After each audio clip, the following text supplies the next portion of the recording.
Hello! It is April 13th. It is a Wednesday. I have 4 things I want to say today. Number 1, Tyson will indeed be joining us. He's going to fill our Thursday spot. I talked to him last night, and hopefully tomorrow he'll be able to fill something, and then we will be able to see his face. I'm excited. 2, Johnny, have you been, you've been over to our house. I don't know if you've ever been in the kitchen. Next time you come over, you should try standing in it and turning around a few times, and then I think you might feel differently about your own kitchen. Oh, and 3, yes, I do want to start putting stand-up bits on here because I think that would be wildly helpful for me. I'm going to put them on my channel though and then link them to you.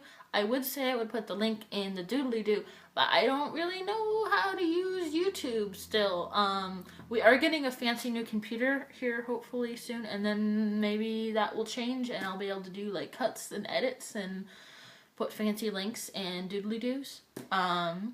Yeah. So, 4. Oh, my main point. Okay. So Ben and Jessica, I think what you're talking about fundamentally, what I hope you're talking about, because it's what I'm talking about, is that life is infinitely complex, and it's really, really hard to perceive that properly. That we kind of get trapped in narrative and ourselves, and we don't see outside of ourselves or certain narratives.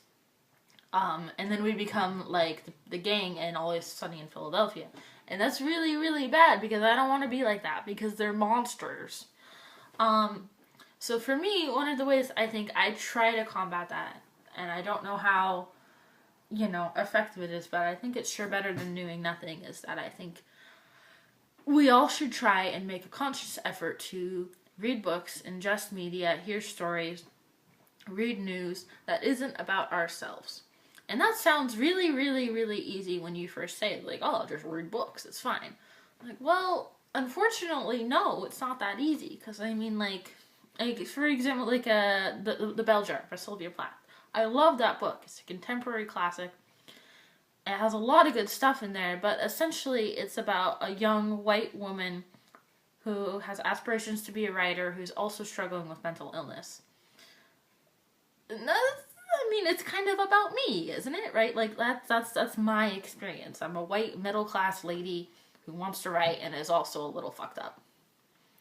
So what I did is I pulled my 3 favorite books, not my 3 favorite books, but my 3 favorite books that do this really, really well, give other opinions and perspectives that have nothing to do with me or my life or my experience. And I would like to see your guys' lists too. So this is the first one that I pulled. It's called Persepolis. I can't say her name properly, but there she is. It's the first graphic novel I ever read. I kind of found it by accident. I was like 14 and I loved it. It's about a girl who grows up in Tehran during the Islamic Revolution. It's beautiful and sad and awesome. I also read I Know Why the Caged Bird Sings by Maya Angelou when I was a teenager. If you've never read anything by her, please do so immediately. She was an amazing lady and led an amazing life, and she wrote about all of it. And then recently I read this book. It's called Between the World and Me by Ta-Nehisi Coates. Can't say anything about it except it physically hurt, but in like a really beautiful way, and I'm glad I read it. And I wish I could do something more to help. That's all I have. I'm sorry. Oh man, I'm going over. That's all I have.